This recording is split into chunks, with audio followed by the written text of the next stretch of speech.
Visual focus. Sometimes what you want to create is a sort of hero object or hero in the space to really take the view. Again, it's about unity. It's about having one thing that your view is directed to. A very, very common approach is to have a real feature pendant light. This is actually a meter diameter globe made of bent wire. It's made by an amazing Italian company with lots of little dots of light within it. But your feature doesn't have to be a light fitting. It can be a bath in this particular case. In this case, it's a window that was already in the building. This building we converted from a house into 2 flats. At the top of the stairs, these original stained glass windows, we made a real feature of them. They become a visual focus. It can be any number of things, but don't do too many. If you have too many visual focuses, everything gets diluted. Daring forms. Sometimes, to create real excitement, you can create a space that's really daring.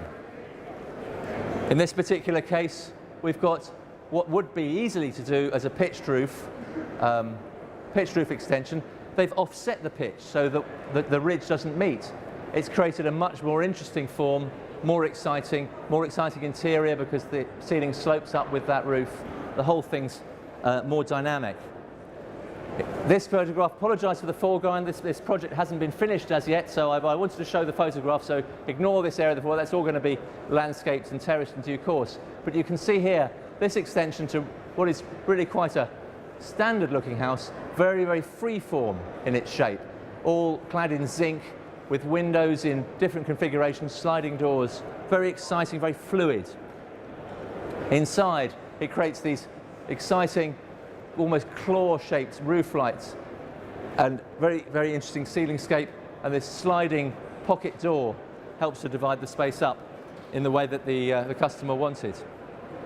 This is a particular favourite of mine, an extension, quite simple in that it's rectangular, a rectangular box of an extension, except in this particular example, the folding sliding doors have been put on 2 sides with nothing in the corner.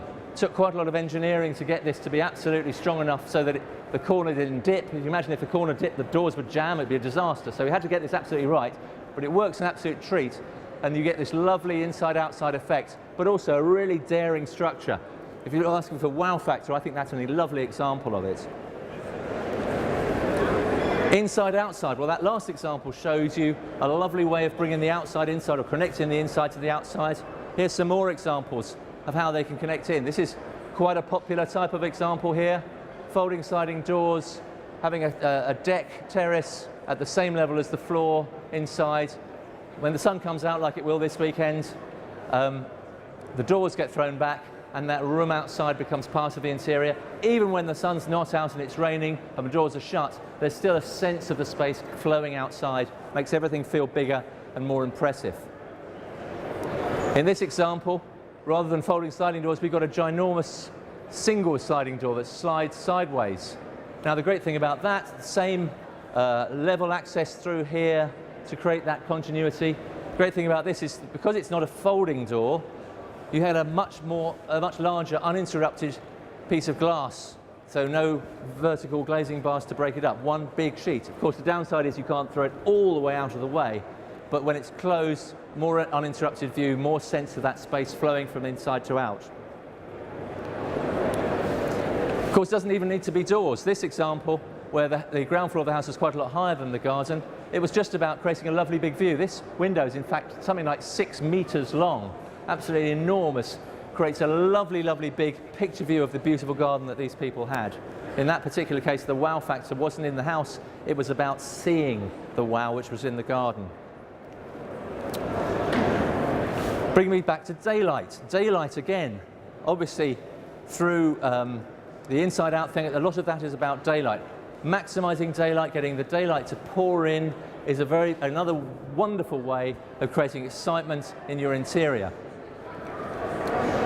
Here's a loft conversion where daylight has been intelligently used with a couple of roof windows, not an expensive solution, but making the hero object of the bath. The little feature window here that was already in the loft before we started has been turned into a feature. It's not contributing a great deal in terms of light, the daylight's coming from these 2 roof windows, but a really, really satisfying result. In this particular example of a terraced house, which used to look very similar to the one next door. A very tall window has been created. The break between the bedroom upstairs and the living room downstairs is a desktop at this level, which means the daylight comes in at a very high angle. Now, daylight is most intense the higher the angle it enters. So by creating this high entry angle for the daylight, it allows the light to pour in as deeply as it can into the interior and have much more intensity, much more excitement. And again, going back to this project I showed earlier, in this particular case, no windows on the ground floor, but look, up there, you can see through the perforated landing, there's a huge, great roof light allowing light to pour down over this lovely living space. Very, very exciting living space created. So we've gone full circle, we've gone right back through daylight to double height space. I think my time's just about up. I'm very happy to take some questions from the floor, but thank you very much indeed.